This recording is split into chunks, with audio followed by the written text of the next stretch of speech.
Assalamualaikum warahmatullahi wabarakatuh.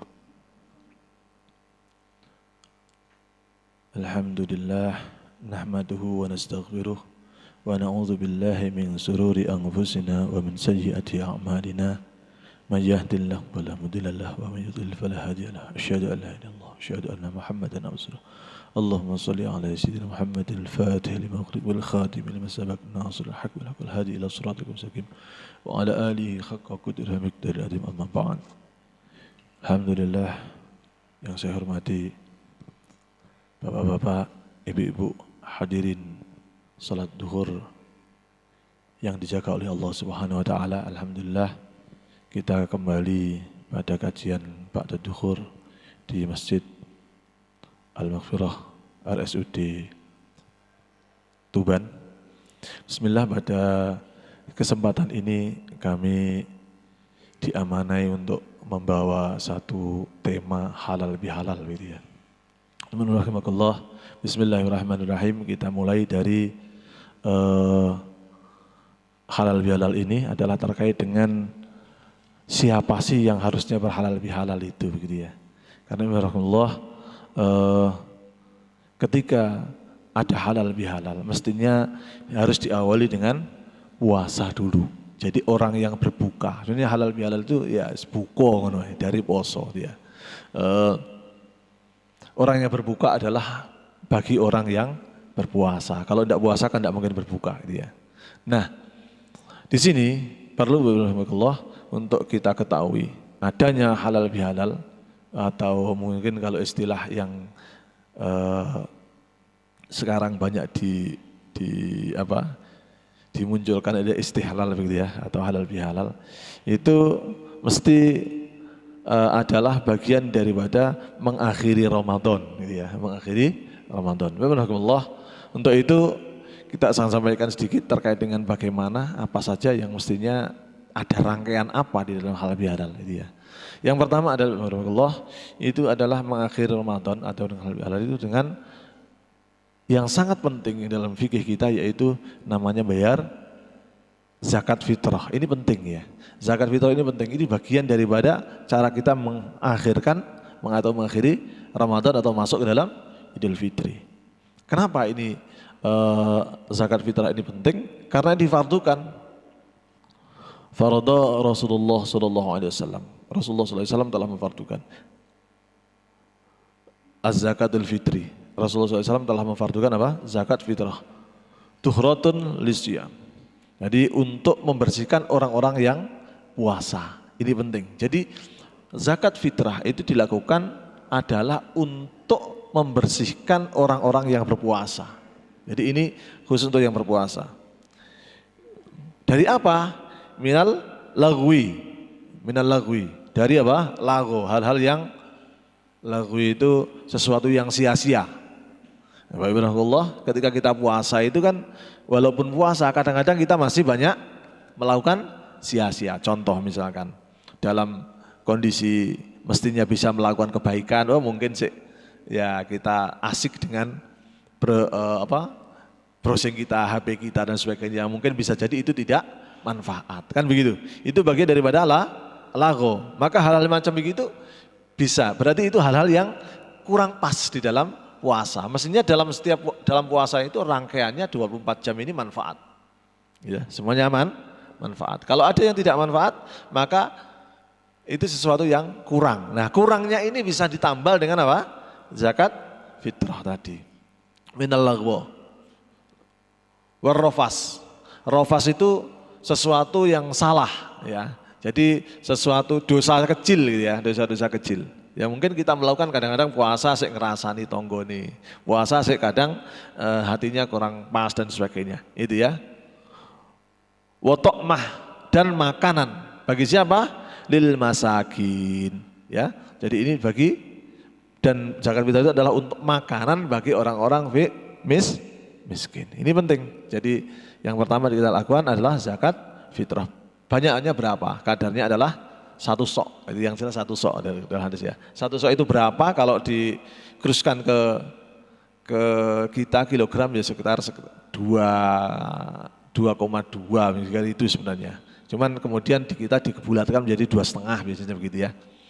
Yang dibayarkan menurut Imam Syafi'i boleh dibayarkan mulai awal Ramadan, tetapi untuk imam-imam yang lain tidak ya. Jadi ada yang membatasi tiga hari, ada yang kemudian menjelang hari raya dan sebagainya ya. Itu yang pertama, yaitu kita membayar. Yang kedua adalah menghidupkan malam hari raya. Ya, penting itu juga ya.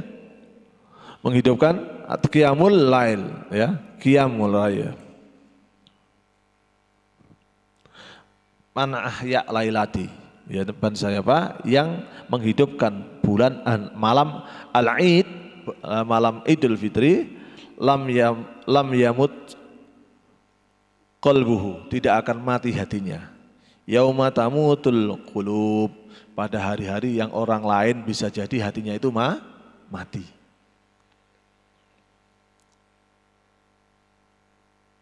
Nah ini ya, menghidupkan pada malam. Bagaimana menghidupkan malam Idul Fitri itu adalah kalau ulama menghitungnya adalah banyak meleknya daripada tidurnya. Itu sudah dianggap menghidupkan malam Idul Fitri. Jadi kalau Idul Fitri itu kita hitung ya setelah maghrib sampai subuh. Kutu akeh meleke timbang turune. Ya, itu bagian daripada apa? Menghidupkan malam Idul Fitri. Kemudian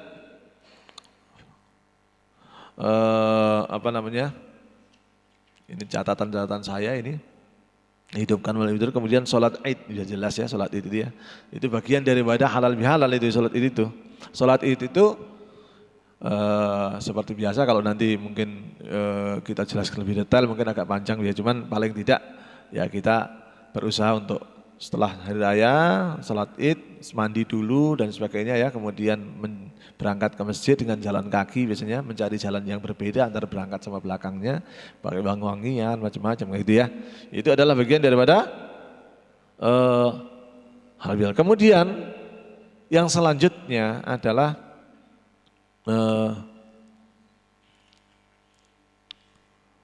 memberikan salam ya, selamat. Alhamdulillah di dalam riwayat siapa ini? Hadis riwayat Bukhari ya.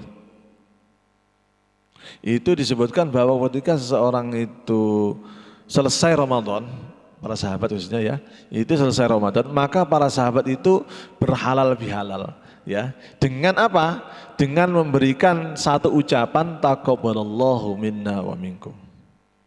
Ya, itu mendoakan, isinya saling mendoakan. Bahkan kalau ada satu riwayat, beliau para sahabat itu membaca itu ketika ketemu sama sahabat itu sampai 3 bulan. Jadi setelah Syawal sampai 3 bulan, itu begitu. Saking pentingnya, kenapa kok penting ya ini? Karena kita dalam puasa Ramadan belum tentu puasa kita diterima, maka perlu ada mendoakan semoga Allah menerima amal ibadah kita pada bulan Ramadan. Taqabbalallahu minna wa minkum. Atau boleh juga minal aidin wal faizin ya. Walaupun itu mungkin diperselisihkan macam-macam ya monggo ya. Itu ucapan, itu silahkan dipakai terserah ya. Tapi dalam hadis itu taqabbalallahu minna wa minkum ini penting.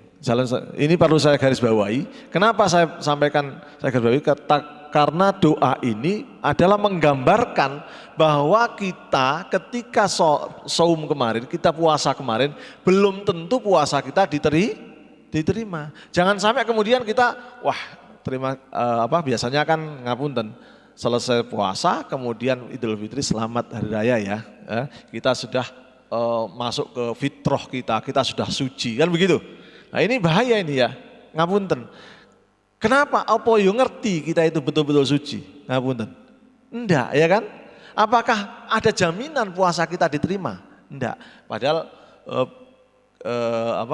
Idul Fitri itu maknanya sebenarnya bukan kemudian kembali ke suci, sebenarnya begitu. Fitr ya, berarti ya kembali makan sebenarnya begitu. Ya, kembali makan. Ya kalau iftar tadi ya. Iftar lagi kan gitu ya. Bukan kemudian kembali ke suci, bukan ya sebenarnya. Ini makna yang dipelesetkan sebenarnya. Saya nggak tahu juga kenapa bisa kemudian Idul Fitri itu kemudian diartikan kembali ke suci ya. Ya, iftar ini ya makan.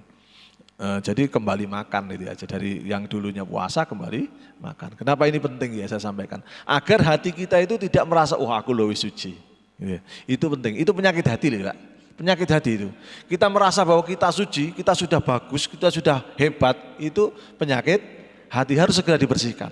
Maka hal yang bisa menjadikan hal macam begitu harus segera dihilangi. Salah satunya itu. Paling tidak ya kalau kita ketemu sama temennya doakan aja lah, taqabbalallah minna wa minkum atau minal aizin wal faizin atau apa gitu ya. Begitu. Kemudian selanjutnya biasanya kita apa namanya? Silaturahim gitu ya. Silaturahim, minta apa? Maaf pada teman. Sebenarnya itu bagus ya, bagus. Bagian daripada budaya sebenarnya ya. Cuman budaya, cuman itu bagus ya. Halal bihalal itu kemarin saya sempat baca-baca gitu ya. Ternyata memang adanya di Indonesia dan itu tradisi ya. Tradisi yang dulu sempat ada di zaman ngapunten ini, referensinya di saya lupa, tapi saya pernah baca itu ya. Itu adalah ketika waktu itu zamannya Pak Karno waktu itu ya. Pak Karno itu ada di awal-awal itu konflik dia dengan para politisi macam-macam, kemudian ada siapa? Seorang kiai bisi, Pak, kita buat anu aja open house ya, buka rumah orang-orang yang diundang ke rumah, kita kasih nama halal bihalal gitu ya. Karena muncul istilah halal bihalal di situ. Kemudian ditiru oleh apa namanya? Instansi-instansi yang lain macam-macam. Nah, akhirnya sampai sekarang ini muncullah istilah halal bihalal. Wong Arab dhewe ngomong halal bihalal ya bingung, halal bihalal piye ya bingung ya. Ya, mereka pahamnya mungkin istihlal. Istihlal malah paham saling meminta halal gitu ya. Aku halal ini salahku gitu ya. Itu ya. Saya minta halal atas kesalahan-kesalahan saya gitu. Saling meminta halal. Itu ya. Ini penting ya. Jadi apa namanya? Saling memaafkan antar kita. Karena ini, kalau dalilnya mana halal bihalal itu ya ada, dalilnya ada. Hadis begini, mangkanat ingdahu mutlimatan lil akhihi min irdih aw syai'in falyatahallahu al yauma. Arwahul Bukhari. Barang siapa mempunyai dosa atau kedoliman terhadap kehormatan saudaranya atau apapun, maka hendaknya ia beristihlal. Falyatahallah ya, untuk bareng apa saling menghalalkan ya, saling menghalalkan atau minta halal. Jadi nek duwe dosa, duwe salah itu harus minta maaf gampangnya gitu lah. Nah itu. Jadi ini dalil daripada adanya halal bi halal. Jadi halal bi halal ya ono dalile walaupun itu tradisi dan sebagainya ya. Insya Allah begitu ya. Adapun nanti apa namanya rangkaian itu monggo kita lakukan bersama. Termasuk juga sebenarnya bagian daripada menutup itu adalah sebenarnya puasa 6 hari ya, puasa 6 hari setelah hari raya itu juga penting ya. Itu bagian daripada apa namanya amalan yang bisa kita lakukan sebenarnya. Ini mungkin akan dijelaskan ke pemateri selanjutnya mungkin ya, karena saya lihat pemateri selanjutnya amalan setelah Ramadan. Nanti saya tidak menyinggung masalah itu ya. Ya saya menyinggung masalah khusus terkait dengan apa saja yang dilakukan pada malam hari raya sampai dengan hari raya. Insya Allah begitu. Mungkin itu mungkin bisa diskusi kalau ada yang bisa diskusikan monggo. Silahkan. Mestinya sebenarnya materinya banyak ya, karena saya ringkas satu-satu karena ini kan anu ya. Monggo. Iya, monggo.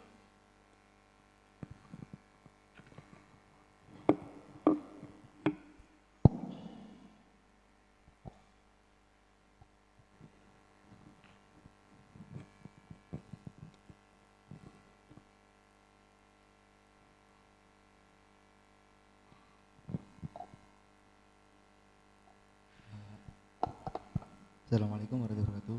Waalaikumsalam warahmatullahi wabarakatuh. Saya mau bertanya tentang tentang hari raya. Salah satunya adalah mengucapkan minal aidin wal faizin. Tadi malam saya sesudah tarawih mendengarkan suatu tausiah, ada salah satu ustadz itu mengucapkan minal aidin wal faizin itu bukan termasuk sunnah dari Rasulullah SAW. Tapi minal aidin wal faizin itu sudah dijadikan kebiasaan oleh para sahabat Nabi. Apakah betul mengucapkan minal aidin wal faizin itu adalah bukan sunnah? Terima kasih. Assalamualaikum warahmatullahi wabarakatuh. Waalaikumsalam warahmatullahi wabarakatuh. Baik, terima kasih atas pertanyaan. Pertama, mungkin ini ada dua garis bawah gitu ya. Pertama adalah apa itu sunnah ya. Kemudian apakah minal aidin wal faizin itu dari Rasulullah gitu kan. Sunnah itu adalah segala sesuatu yang dilakukan atau mungkin dianjurkan ya atau dicontohkan Rasulullah dan para sahabat. Tidak hanya Rasulullah, itu penting ya. Dan juga para sahabat. Yang dilakukan sahabat itu sunnah juga. Contoh misalkan kayak sholat tarawih, itu kan dilakukan oleh sahabat. Tapi sunnah juga gitu kan. Sholat tarawih kan dilakukan oleh sahabat. Kemudian ya banyak yang dilakukan oleh sahabat tetapi walaupun Rasulullah tidak melakukan, itu juga termasuk sunnah.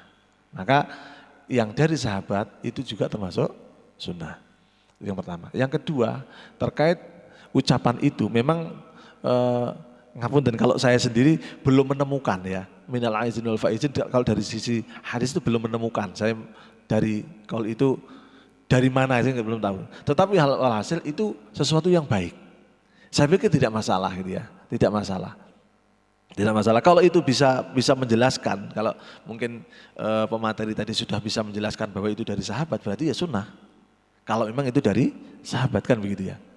Bisa dipahami ya. Nah, kalau toh pun misalkan dari ulama itu pun juga baik. Segala sesuatu yang dikeluarkan doa-doa yang dari ulama macam-macam itu juga baik. Ya bisa kita amalkan gitu ya. Insyaallah. Jadi tidak masalah gitu ya, tidak masalah. Oke, mungkin begitu ya Mas ya. Ngapunten, saya belum sampai saat ini kok belum bisa mencari referensi teks yang asli dari Rasulullah kemudian Rasulullah mengucapkan minal aidin wal faizin kayaknya belum. Kalau taqabbalallahu wa minkum itu memang ada sahabat-sahabat yang begitu, beberapa hadisnya, gitu ya. Ngoten ya Mas ya. Insyaallah. Saya menemukan salah satunya taqabbalallahu wa minkum itu adalah di Fiqhus Sunnah. Fiqhus Sunnah, saya baca itu. Ada ucapan taqabbalallahu minna wa minkum. Biasanya kemudian jawab dengan taqabbal ya karim. Bahkan sahabat itu sampai laku pisah ya, ketemu kalau salam misalnya assalamualaikum kan begitu ya. Itu kalau pas pada bulan-bulan Syawal kemudian 2 bulan setelahnya itu sahabat taqabbalallahu minkum taqabbal ya karim. Begitu, sampai begitu. Saking pentingnya napa? Doa ini. Ngoten Mas, ya. Ngapunten. Ini bukan paham ya yang saya maksud ya. Jangan sampai kemudian gampang-gampang untuk menyalahkan, oh ini enggak dari Rasulullah berarti enggak perlu diamalkan, jangan begitu. Ya, jangan begitu. Tetap hal yang baik bisa dilakukan. Ngoten nggih. Nggih. Dan saya pikir tidak ada manfaatnya lah kita kemudian harus berdebat masalah ucapan yang benar minal aidin wal faizin ataukah taqabbalallahu minkum. Saya pikir itu tidak ada manfaatnya. Ya. Mungkin ada lain, monggo. Ya, ini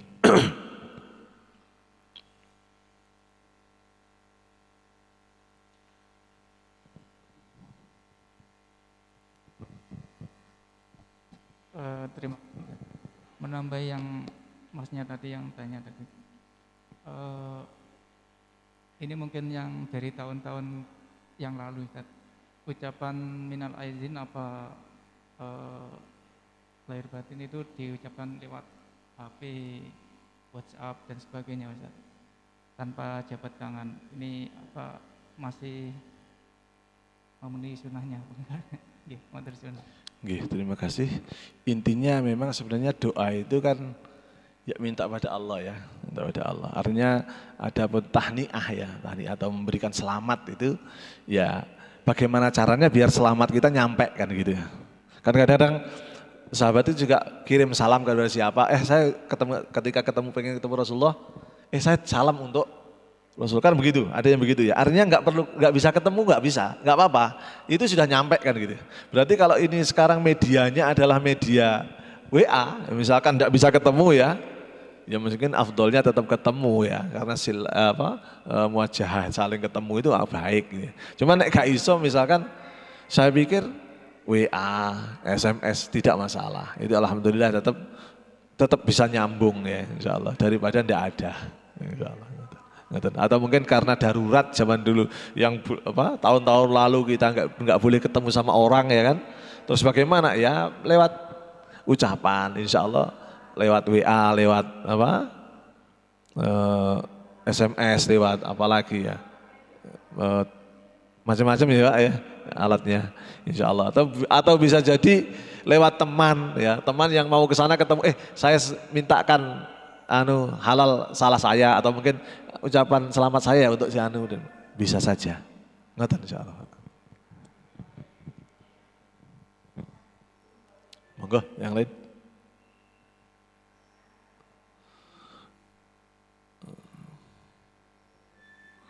Nggih. Insyaallah ya. Ya mungkin itu ya.